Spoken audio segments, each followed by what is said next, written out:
Good evening, everyone who's joined us here. Welcome. On behalf of Climate Asia, I thank you for joining us this evening for the panel on Green Jobs for Women, a Path to Climate Solutions. Today's discussion will touch upon the significance, opportunities, and strategies of involving women as equal partners as we work to transition to a green economy by creating an equitable and inclusive green job market. We are excited to have with us three thought leaders who navigate the world of women and work through their organizations. I welcome Reema Nanavaty, Director, Self-Employed Women's Association, SEWA. Reema needs no introduction. She leads SEWA, the only national union of women workers from the unorganized sector in India, which has a membership of over 2.1 million poor self-employed women workers from the informal economy across 18 states. In a career spanning over 3 decades, Reema has been instrumental in building women's livelihoods and enterprises in India, as well as in neighboring countries like Afghanistan, Sri Lanka, Nepal, and Bhutan. In 2013, she was honored with the Padma Shri, the 4th highest civilian award given by the Government of India for her distinguished contribution in the area of social services. Welcome, Reema.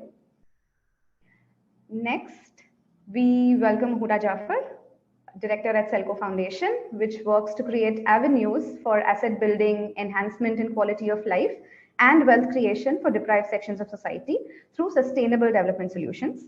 Huda is a product service systems designer with a keen interest in user-centric design, specifically for sustainability and developmental issues.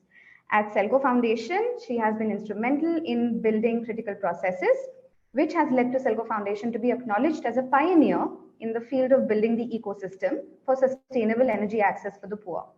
Huda has a Master of Science in Engineering and Business from the Massachusetts Institute of Technology, Cambridge.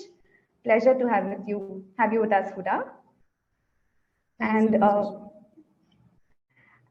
we're excited to also welcome Prerna, Seth, fellow Just Jobs Network, where she's engaged in some exciting research focusing on the impact of technology and climate change on work and women's labor force participation.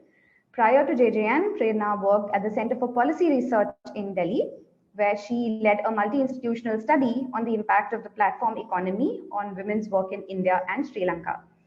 Prerna has worked across multiple sectors, including grassroots development, media and entertainment, startups, and leadership development. She holds a Bachelor in Economics from Delhi University and a Master of International Affairs from Columbia University. Welcome, Prerna. Happy to have you with us. It's an honor and a pleasure to have all of you with us today for this really interesting conversation we have in store. I'm Aiswarya, your moderator for this evening. I lead the Women at Work initiative at Arthan, which aspires to create women's participation, increase women's participation and leadership in the social sector.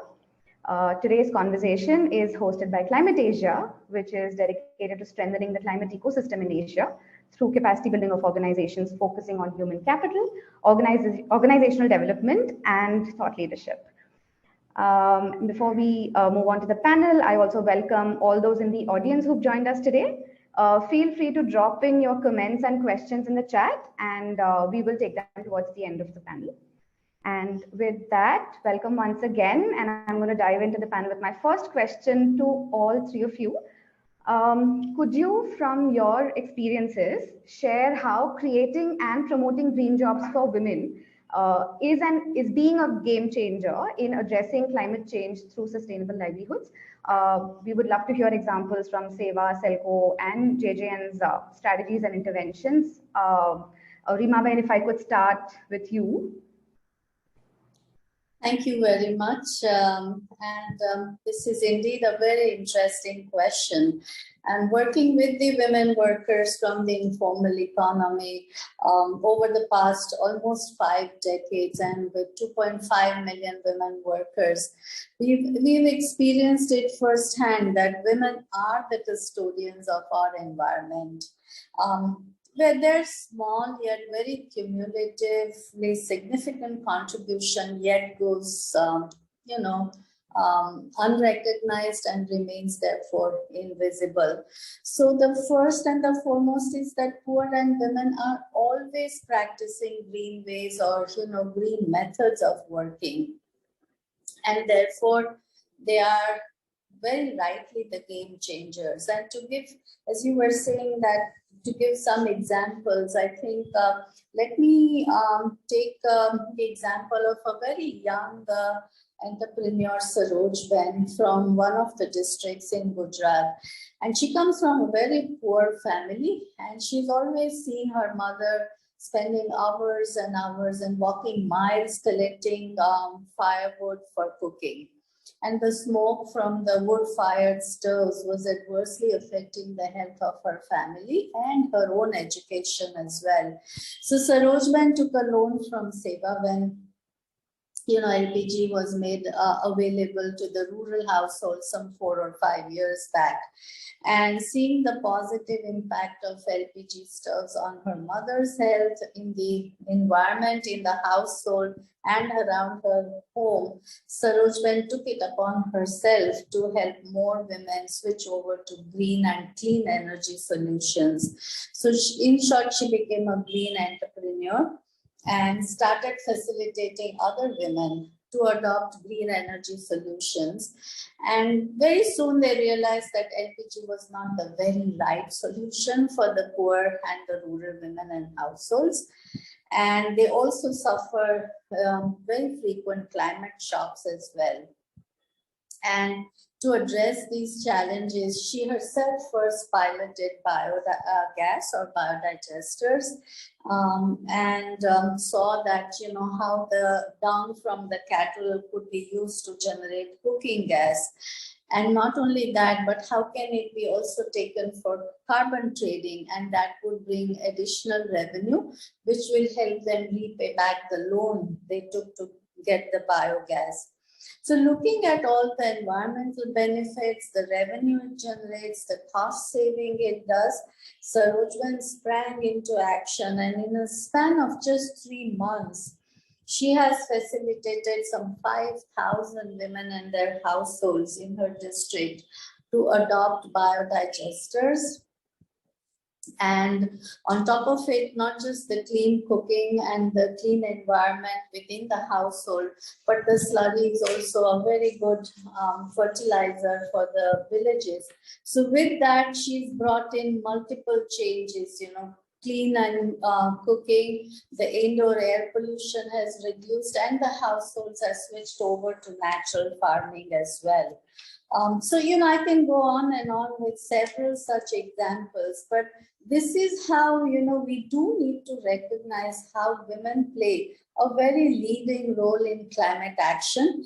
But when we talk about policies and when we talk about climate change, very often women and their role, and especially I'm talking about women workers in the informal economy, is not considered as a major role that they play. So I think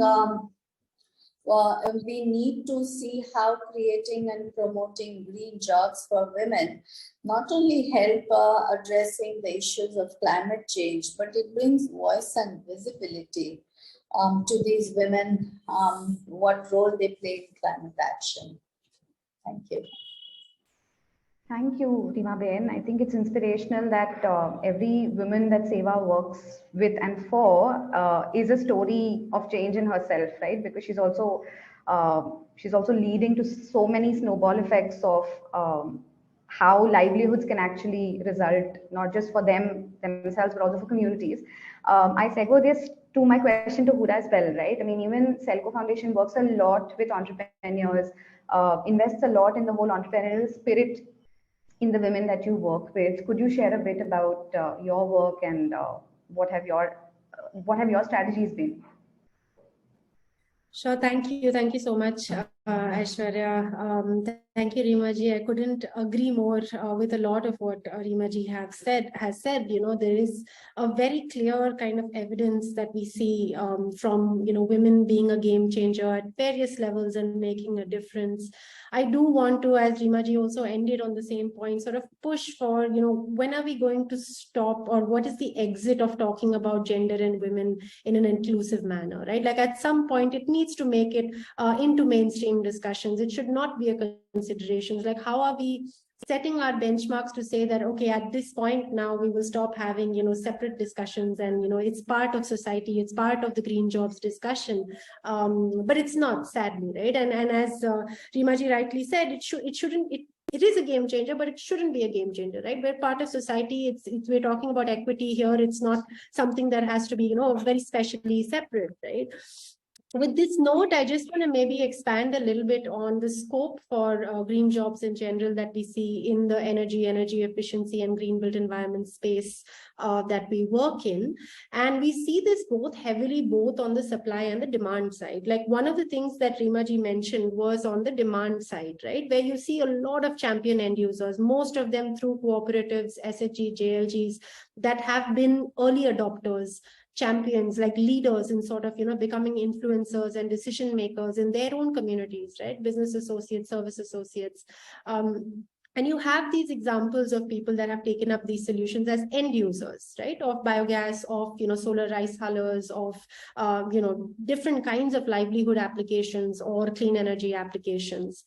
There is also a huge gap, and I see a scope and an evidence of also making a lot of that, gender shift onto the solution provision side. Like, why can't women be innovators, solution developers, designers, manufacturers, technicians, right? Service providers. There's a whole plethora of jobs, which I think somewhere we have not considered the gender balance being fair in these job roles. I mean, just to give you an example, until recently, SELCO India, which is of course the for-profit and that works mainly in and around Karnataka, they had a very skewed gender balance, and they were very transparent about it. And there were specific reasons as to why women's roles were always OAs. Right. And they kind of took up that challenge. OAs is office assistants, by the way. Like always you'll see like women's roles in branches being office assistants, right? And they took up the challenge and said, okay, it's a fundamental issue that they're not getting a pipeline of women to sort of, help join the force of solution providers and service providers. And they took up a target of, say, reaching 1,000 business associates by a certain date, right?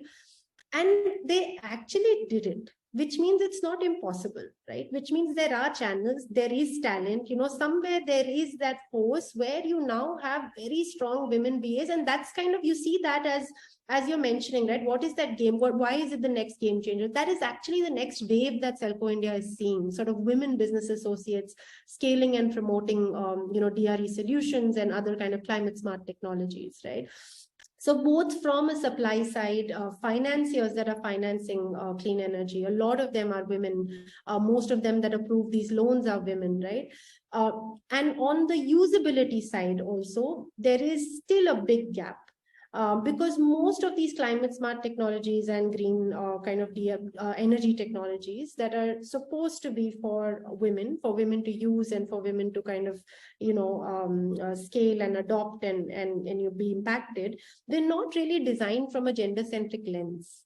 A lot of them are heavy, they're very difficult to use, they're not really kind of adapted to how a woman would use these solutions, right? But the scope of green technologies kind of really transforms the way in which something is designed. So just for an example, if you look at a rice huller, you not only need a man to switch it on, you need a very, very strong man to switch it on. Like if you have to switch on that diesel genset, but mechanizing it, making it efficient, making it solar powered, completely removes the drudgery from it, which makes it gender neutral. Right. And similar to that, if you look at on-farm applications, most of the drudgery is done by women. Not really well-designed solutions for women to actually get out of drudgery, be aspirational in many ways. So I just wanted to touch upon the scope of green jobs and how and why we need to sort of move the needle somewhere as a sector and say that, okay, if these benchmarks are met on the supply side and on the demand side of green jobs, we will sort of, say that, yes, this is now it's become part of the mainstream conversations, right? Not that this is not, but still, I think just the exclusion of it is what makes it a bit challenging. Yeah.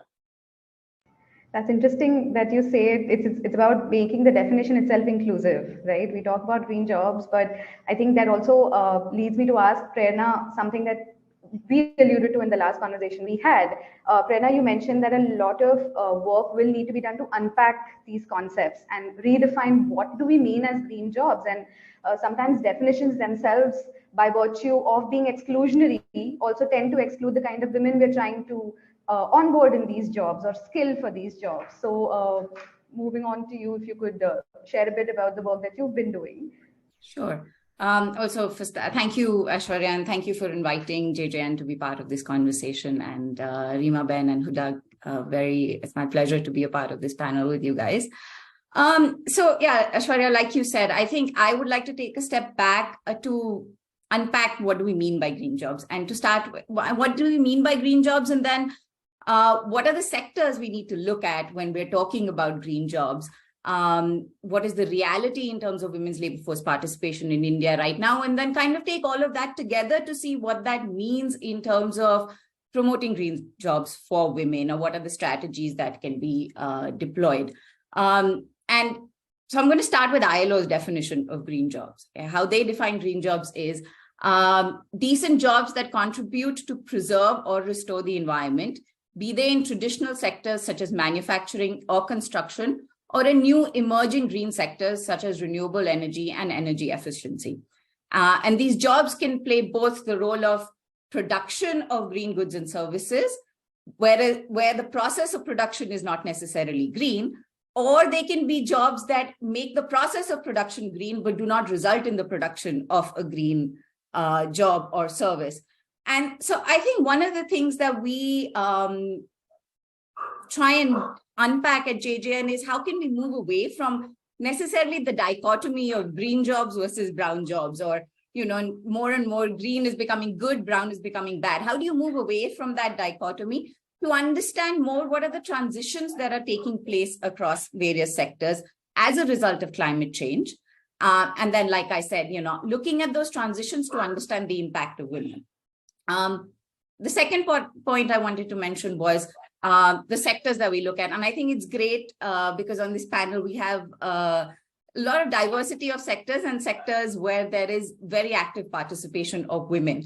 But in general, I think the common notion that comes to people's mind when you talk about green jobs is they're the antithesis of, say, coal and petroleum, right, which we commonly define as brown jobs. But I think the sectors that are going to be the most impacted by climate change, again, Reema and Huda have illustrated this really well, are both agriculture and MSMEs, you know, that employ more than 90% of our workforce, 91% of which is informal, right? So getting to these employees, again, 84% of whom are own account enterprises, is a very, very difficult challenge to even understand how they are going to be affected by this transition. And then how do you support them in that transition, right? And then the third point is our, of course, declining women's labor force participation, which I think all of us here are all very familiar with, but I still get surprised every time I hear the number. We've dropped from 26.8% of women in the labor force in 2005 to 20.5 in 2021. Again, most of these are concentrated in informal work.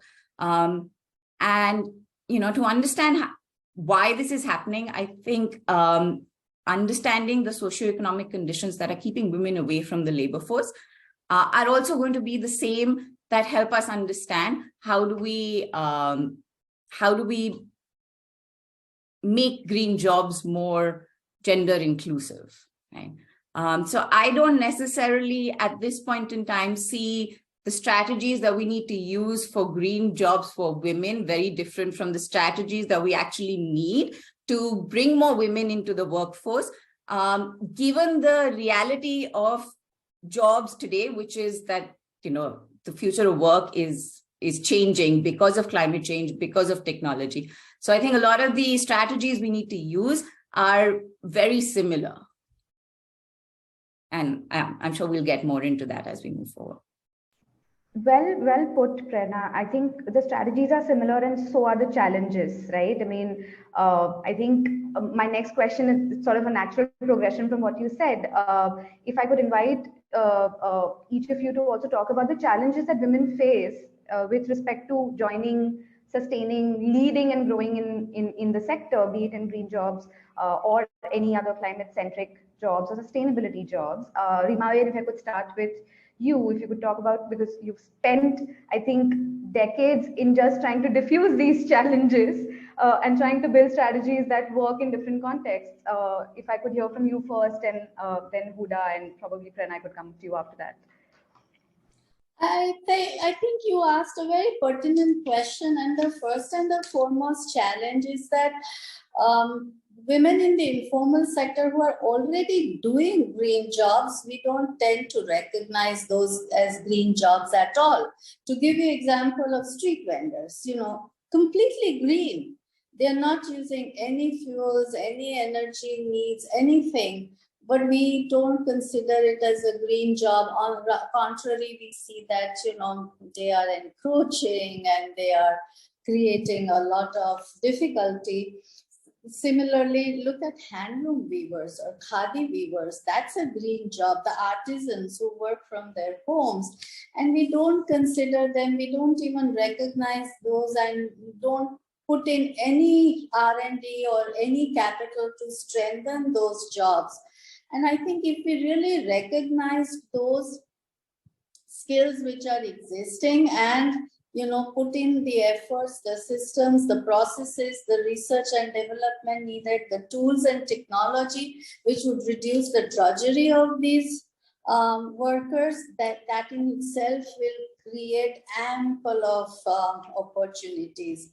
Second, I think what is really needed is more and more green finances and green markets are needed. When poor and women try to even enter into a green job arena, there are no markets for them. And the markets which exist are taken over by other means, and the markets get flooded by other means. So I think what are the challenges which we need to overcome is by creating green capital, green assets, green technology, green markets, and on top of it, recognizing, the traditional skills which are already green. And India is full of those kind of traditional skills. I think India cannot afford to create new jobs for 93% of the workforce, which is in the informal sector. And last and very important is we need to also look at promoting decentralized local economies, which will create an ample of opportunities which are clean and green employment opportunities.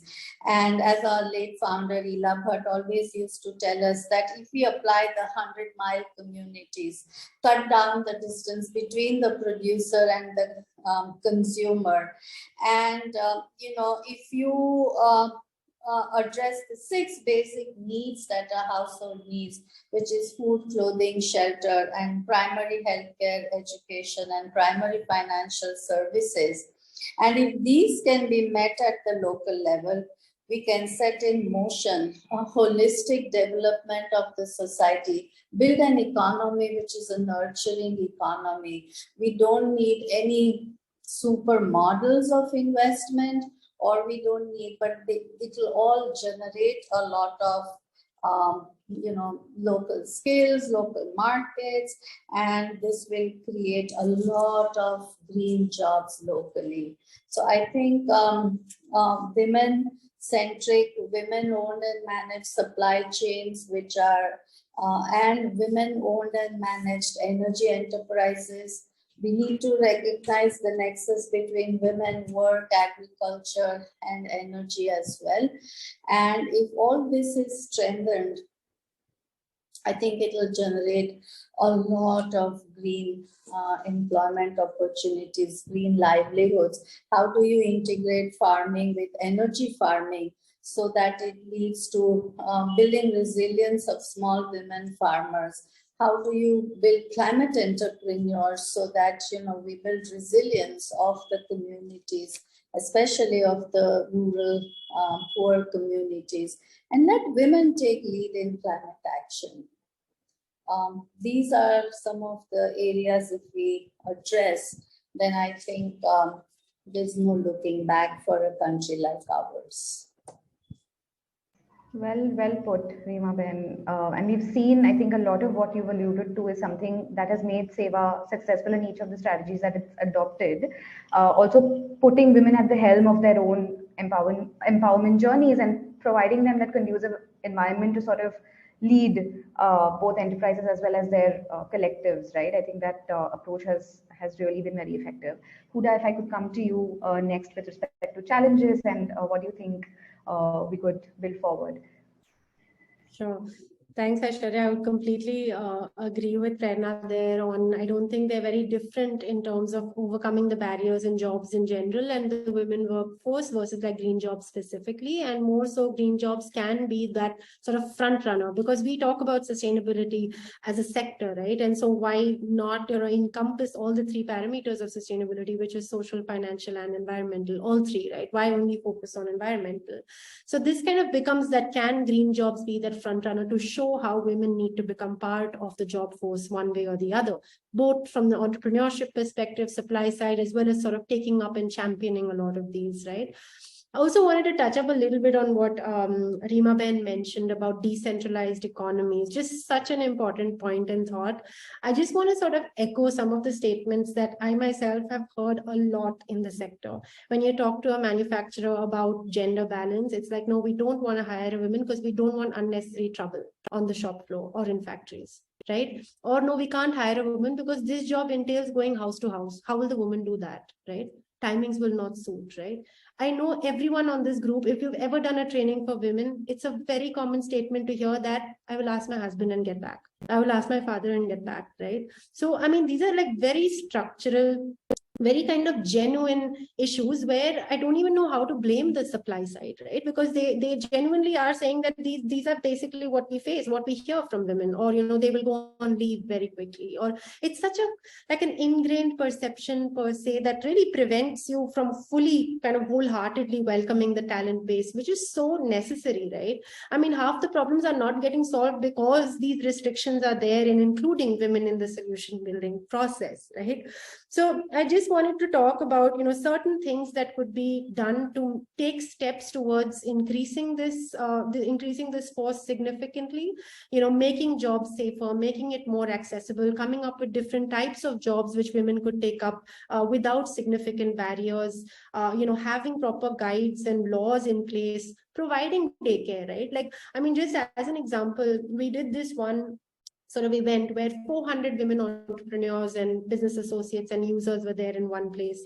And I was a bit taken aback to hear how much most of them had to fight from home and come, saying that they had to look because it was not that easy for them, but they showed up, that's the level of challenge and championship that is there. So imagine just reducing those barriers so that you can make it sort of multifold easier from an access standpoint, and, holds good for other sectors. But I think the green job sector should be the front runner in showing how this needs to be done, both from a basic ethics perspective and then from an also compliance and regulation perspective.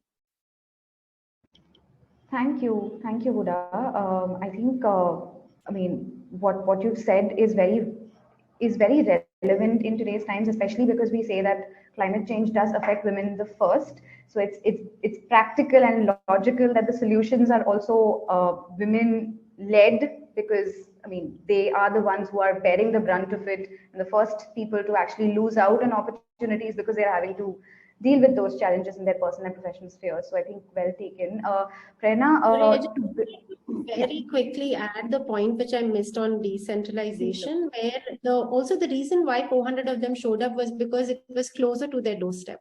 And I don't think it's very hard for us working in the green sector to actually think in a distributed manner, in a decentralized manner, like take these opportunities closer to the doorstep, which make it also a lot easier.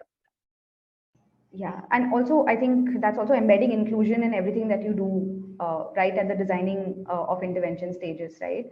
Prerna, quickly coming to you, we also have a comment in our chat section who says, why don't you talk about green careers and not just jobs, because it's a much larger perspective and worldview. If you could just talk a bit about what your work has been in terms of challenges, and how some of the work that JJN does is also to be cognizant of those challenges and then form recommendations or solutions around it. Right. No, I'm obviously completely echo Reema Ben and Huda's points, and I think I had 2 points to make that are just taking forward what they said. I have nothing new to add because they very comprehensively covered all the challenges that women face.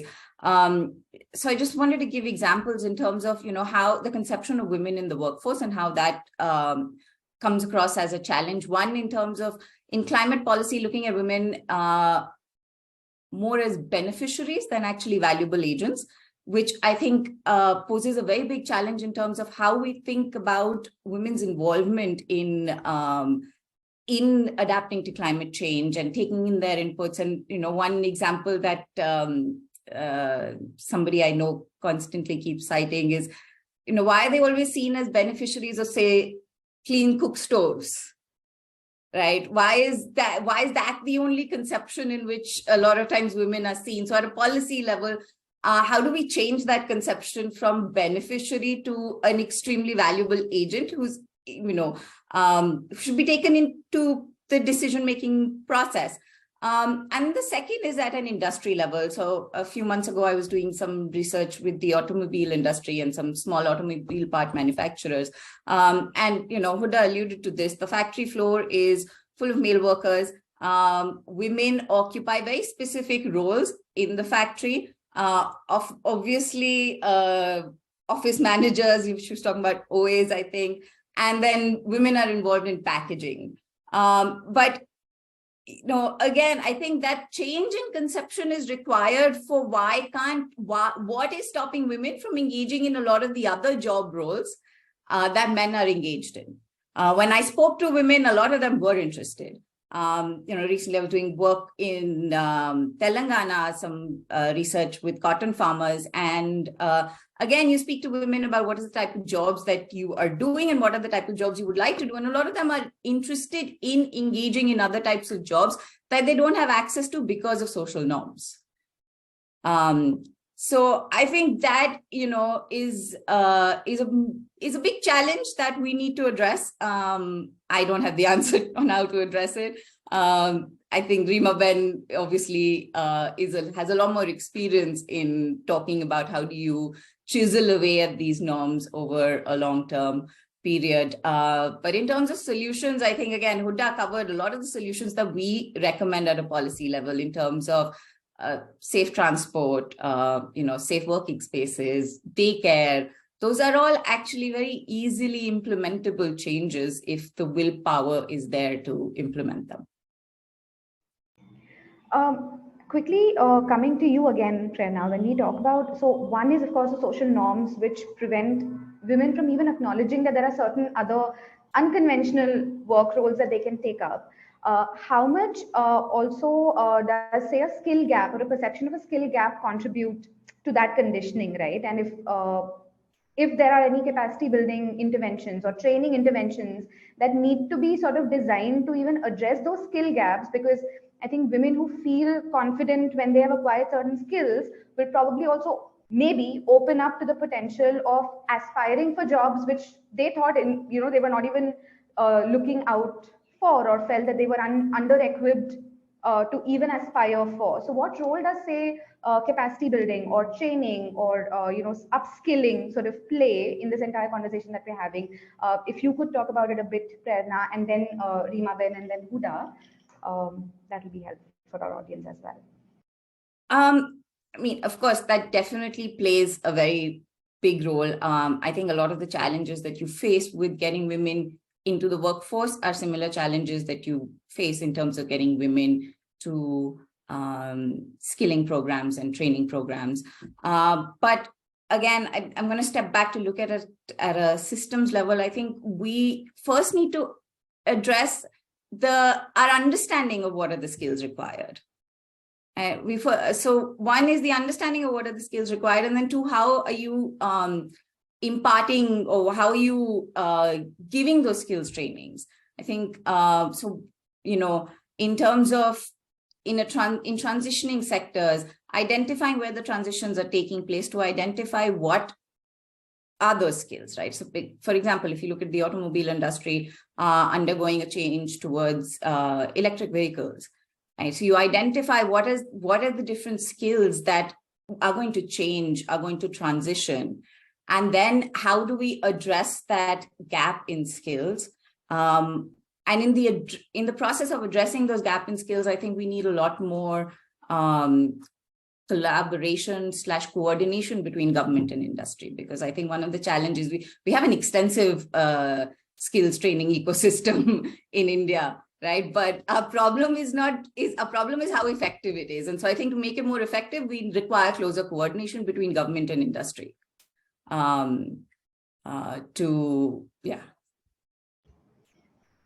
Got it.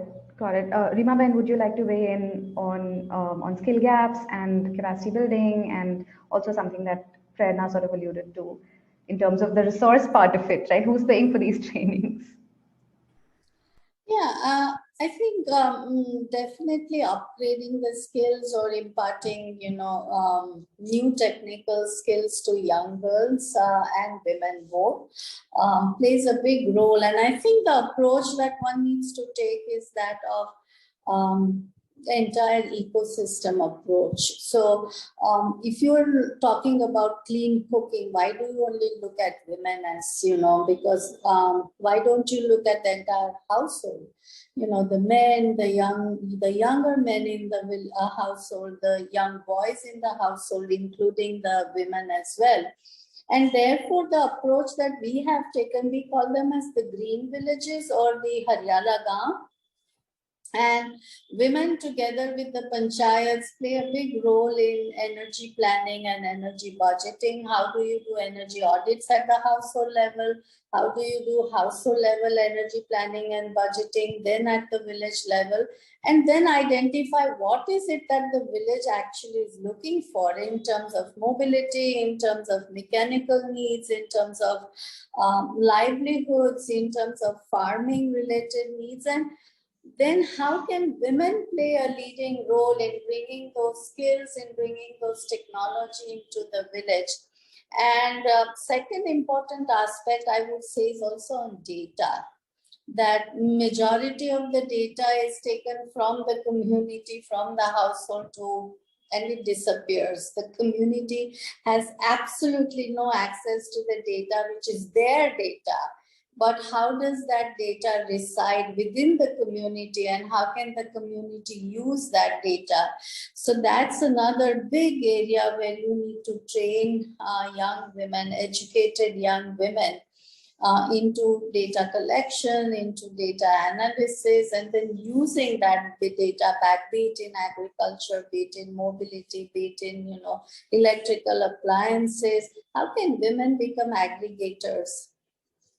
So these are some of the areas, and that's what we mean by climate entrepreneurs. So it's not just that you impart one skill, but you need to be continuously going on upgrading your skills. And unless and until we work on women-owned and managed decentralized energy supply chains, the whole issue of skill and capacity building, just imparting it once and then leaving for them to fend for how do you go to the next level and to the next level. Or there is also this notion in our country that, private companies set up a mini grid or a microgrid, and then everybody starts using that energy. No, it doesn't work that way. Have we involved the community and the users when you were designing that mini or mic? Did they need it actually? Or, what was their priority? So these are some of the areas. And unless and until we address that, I am really very nervous and afraid that there is this buzzword about just transition and, equity and inclusion. It's all going to be humbug. The poor and the rural and the informal sector will always be seen as a dumping ground by the large industries. And therefore, I think organizations like ours who are all here today need to really gear up to ensure that, we work on making this transition women-led transition. How do women sit across the table and negotiate the kind of transition they needed? And then decide what kind of capacity building is needed. I'm very happy to share just today, we really struggled, but after about 3 months, we got 20 young girls, start working as on the floor of a energy company. And we are training about 1,000 such young girls. So this will set example for many more companies that how can more and more women be employed by the companies as well. But I think we don't need to rely on those companies for jobs and employment. What is really needed is climate entrepreneurs, and therefore, how do you create more and more access to green financing? Thank you. Thank you, Reema Ben. I'm just very excited to see that everything that y'all are talking about is segueing into all the questions which I thought I would be able to cover through this panel. So it's interesting that you bring up, role models, or you're trying to basically say that, women need to have a voice in everything around, say, even something like just transition. It's about whose voice is it ultimately influencing programs or influencing strategies and approaches.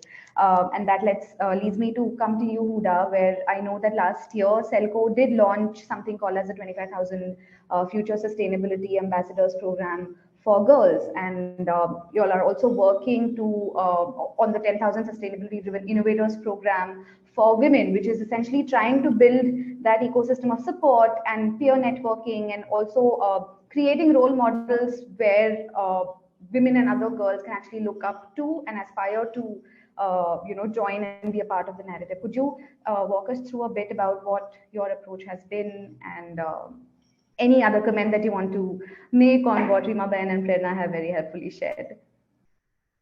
Sure, absolutely. So, I mean, just the one quick comment on what Prerna mentioned about cook stoves. I think we also believe that the moment you'll have like a woman designer when it comes to cook stoves, like that's the time when it'll actually sort of move the needle. Like most of the designers, researchers, and we have this joke saying that there aren't enough cook stoves to burn the number of research papers that are written on it, and most inevitably, like the amount of it would be primarily male-driven researchers and designers. And so I definitely would echo what both Prerna and Reema ji said on making sure that, women, looking at women as climate entrepreneurs, climate solution providers, innovators is kind of the way to go. On the skilling points, I just had a couple of comments to make, and that kind of will drive me into why and where we started the Champions program. On the skilling point, essentially, like I think it was mainly out of frustration. Like we've seen too many of these like skilling programs geared towards women, which are like candle making, agarbatti, sewing machine. Like it's a very typical, I mean, there's nothing wrong. I think it's fine, but I feel like there's a huge gap in terms of aspirations and benchmarks. Like somewhere they're not really exposed to what is the possibility with this particular livelihood that you can reach, and what are the similar kind of people that have come from your background that have reached these levels, right? So just sort of opening up benchmarks of people and really thinking of, I mean, the number and type of job roles available, I mean, are so many, but somewhere when we talk about skilling, especially in rural and tribal areas, it's always very incremental thought process. You're not thinking of skilling researchers, data analysts, you're not thinking of really that level, which can be done, right? And so there are mainly two gaps that I see when it comes to capacity building women. One is on the what is the content and what actually are you capacity building on. That needs to be done more from an aspirational perspective, a more future perspective. And the second is really the forward linkages. So say you're training me, but what is my next step? Am I going to get finance to take this up? Am I going to get, access to, high risk R&D support to actually experiment with it and fail, right? I'm not, right? So I think like designing capacity building, keeping in mind access to the next step, right? That forward linkage. Am I going to get that job once I get trained up on this, right? Like, so they're keeping your eye on those forward linkages and definitely pushing for two aspects. One is sort of high risk innovation, climate innovation grants for girls and women to kind of fail and learn, and that risk appetite, so that it just increases multifold and the champions emerge faster. And the second is really both financiers and impact investors having very high targets on financing, not necessarily English speaking, but vernacular background, non-English speaking girls and women to start up these green jobs, both in terms of supply and demand side. Both of these are so critical. We actually started the Climate Champions program looking at the lack of pipeline, right? Because we're also looking to hire, and we're talking about these future, SDG goals on SDG 7, SDG 13. And I think like one of our questions was, okay, we're saying 2026, we're saying 2030, but where is that pipeline going to come from? If you're looking at these leaders, right? At what point can you change mindsets, or can you provide directions and opportunities, right? At what point can you start? So I think the idea of really working with young girls came up from this, like, because they will be the decision makers in 2026 and 2030, right? So how do you start working with them at this stage? And a lot of learnings, in terms of just, girls from different backgrounds, the kind of restrictions.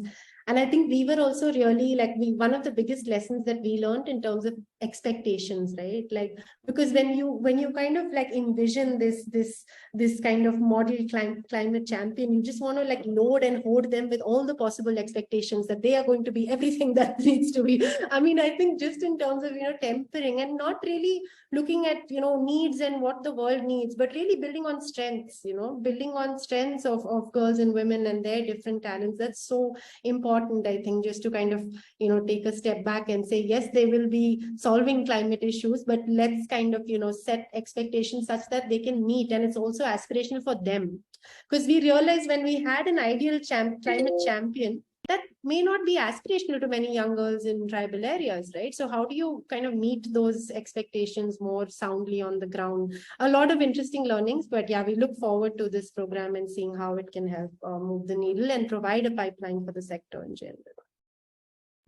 Thank you, Huda. My next question is actually slightly different with respect to all the experimentative work that we all need to do in the realm of green careers, or generally creating livelihoods for women to make them more equipped to deal with climate change crisis, right? What role do partnerships and collaborations really play? Because we know that there are a lot of international and local players trying to collaborate to find local solutions which can be scaled up globally. Like I know, for example, SEWA and Hillary Clinton have recently announced the Global Climate Resilience Fund, which is trying to look at what kind of work could be supported within this. I know SELCO works a lot with IKEA Foundation on trying to co-create some of these solutions. And so does Just Jobs, right? Like, you're engaged with a whole global network of stakeholders from policy, research, and grassroots organizations as part of the work that you do. So my question is, like, what partnerships could be probably looked at or leveraged when we talk about building a conducive ecosystem for women to join the workforce? And any of you, I mean, Reema, we could start with you, and then Prerna and Huda. I think if we really are looking at women and, women in the informal sector, where I think 64% of the workforce in the informal sector comprises of women as workers. And therefore, I think partnerships do matter. And also when we want to, our experience has shown that poor don't want charity, but they want an enabling environment which equips them in their fight against poverty. And therefore, I think partnerships, the role of partnerships, therefore, is that how do you equip and enable these women or build these women's organizations so that they are able to fight poverty and therefore enter into the mainstream. And not just enter into the mainstream, because if you have just entered and with one climate episode, you are pushed back into that vicious cycle of indebtedness and poverty. And therefore, I think we need partnerships with research and technical organizations. We need partnerships with technology providers, with industry. organizations, with the governments. We need partnerships with, the investment community, you name them. And the whole ecosystem has to be built in such a way that it becomes an enabler. And it becomes provides an enabling environment. So, the fund that Secretary Clinton just was needed because it is by the women and for the women. And we need many more such funds, and we need many more such partnerships as well, because, a small fund doesn't suffice the needs of millions and millions of women workers across the globe. And if you look at the kind of abuse that's being done to the climate by the polluters, by the large industries, therefore you need more and more these kind of partnerships and these kind of funds. How do women enter carbon market? How do women do carbon trading at their own terms? And, work out an financial architecture that is able to scale up and include many more women workers. So as far as, we are concerned, we always partner with the nationalized banks or with the private banks, with the technology providers, with the players in the carbon market and the women. When all these things come together, then only women are able to really scale up their initiatives in the space of climate. Thank you, Reema Ben. Huda, if you could talk a bit about partnerships that have really helped you all grow the work that you do, and the nature of partnerships, like Reema Ben alluded to, that the whole diversity of the different stakeholders in the ecosystem you can engage with sort of grow your work.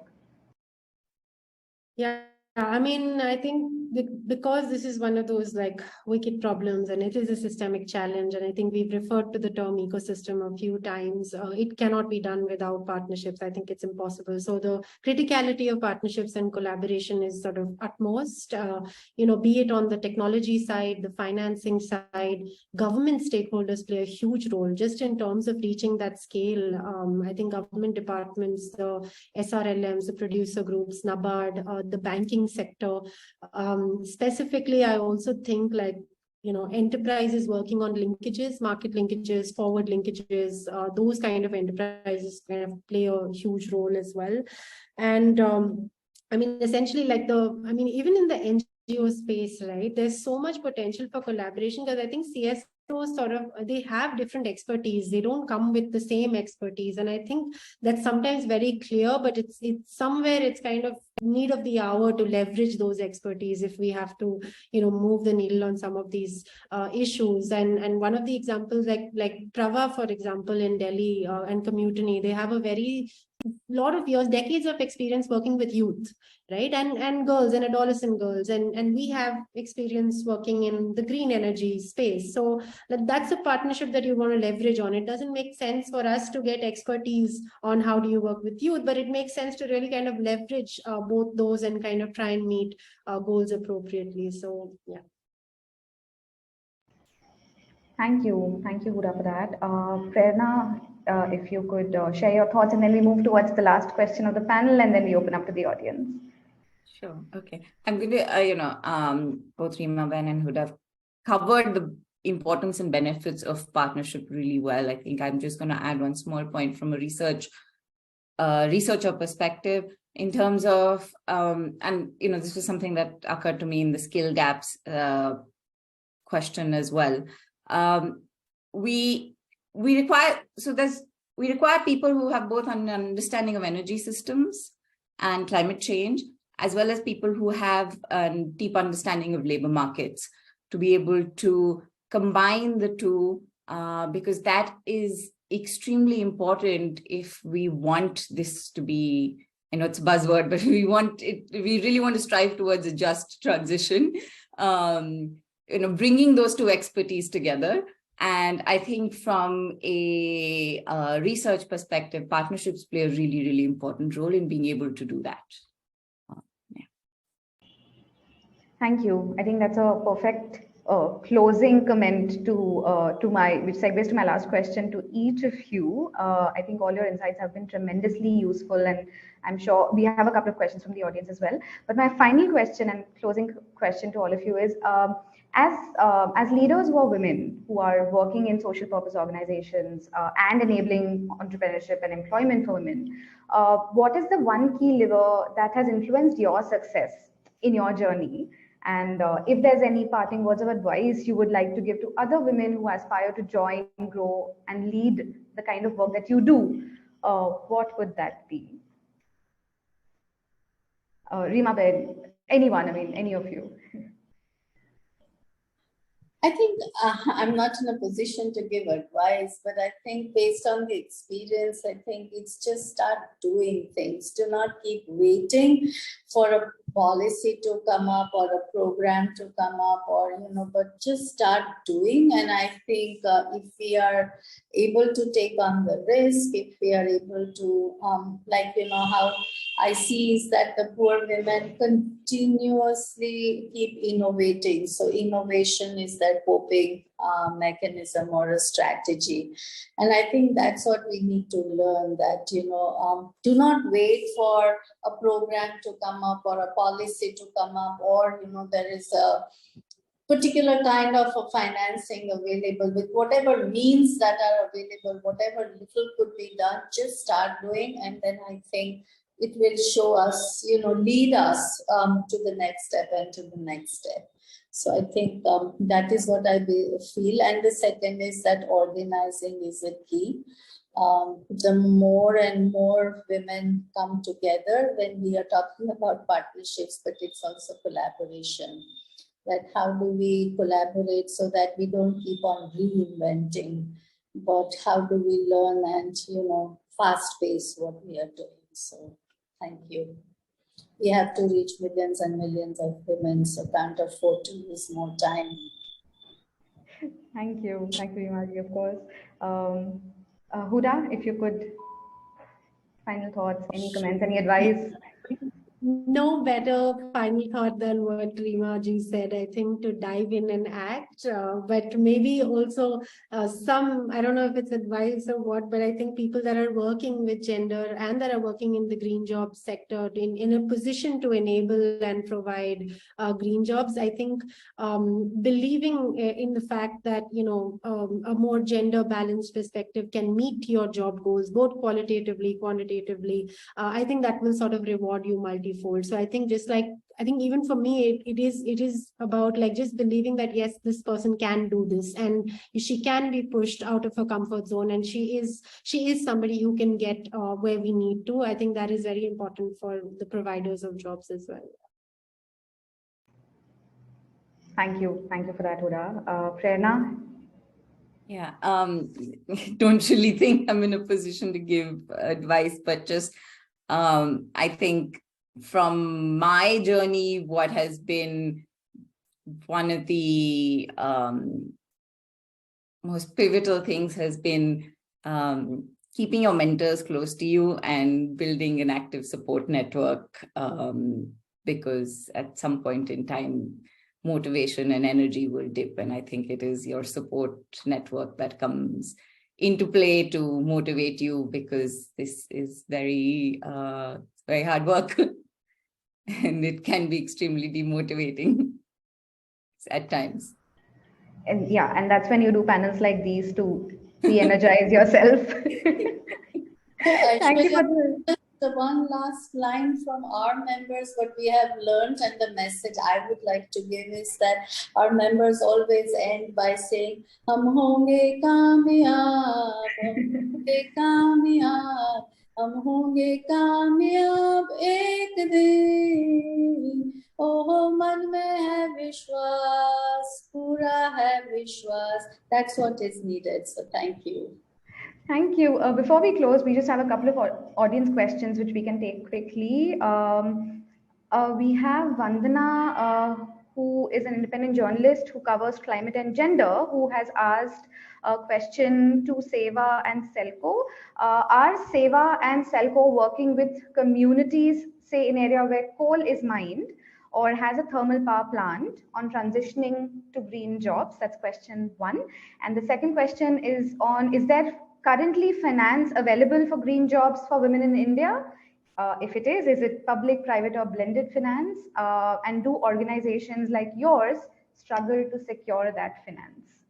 We know the answers to that one, but I would still let you all comment on it. So I'll maybe take a first stab, and then I also have to sign off after this response, but I'm happy to take other questions on mail or offline. I think in general, especially when you're talking about clean energy jobs on the supply side, it's not nearly as many in terms of quantum available as compared to the other traditional fossil fuel jobs. So while we do operate in areas where, yes, there is mining and there are other fossil fuel activities ongoing, in terms of just the ability of enterprises to absorb women technicians, service associates, it's not just nearly as much as there is on the other side. So I think in general, supporting enterprises to thrive and kind of building that enabling conditions for last mile clean energy enterprises to grow is essential. We've seen this happen in areas where you have certain barriers which are unlocked, especially access to finance ends up being kind of that silver bullet, both in terms of uptake as well as enterprises stabilizing and able to grow in those areas. So that's kind of one of the things that I wanted to add. There isn't any specific scheme or finance available for women entrepreneurs in clean energy in general. There are incubators, there are kind of one-off awards that come out, but there isn't anything consistent per se. Definitely needed. What we've also seen is a lot of the existing schemes and financing, let's say a Sin Mahila loan or a Mudra loan, or a lot of these other sector loans which are addressing women. It's a low-hanging fruit to encompass climate smart solutions and technologies within those. So that also can have a multifold effect because they're already geared to women. They already are targeting women in many ways. So those are two comments that I wanted to make before I sign off. Thank you, Huda. Thank you so much for joining us. Bye. Bye. Reema and Prerna, please feel free to also comment on the questions, whether I'll repeat them for your benefit.